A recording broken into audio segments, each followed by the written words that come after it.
How to enable lens cleaning hint on iPhone iOS 26. So if you want to enable lens cleaning hint on your iPhone iOS 26, then have you ever taken a photo with your iPhone and later noticed it looked like blurry or foggy?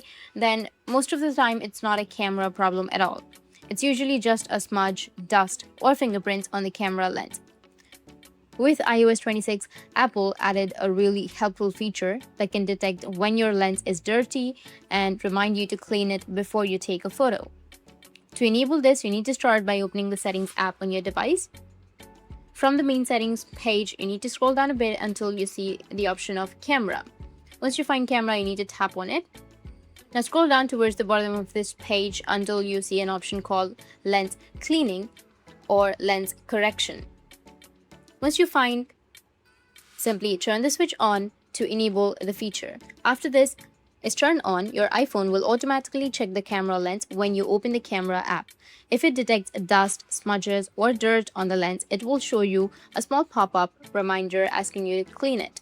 That's it, and if you have any questions, feel free to comment below. Thanks for watching.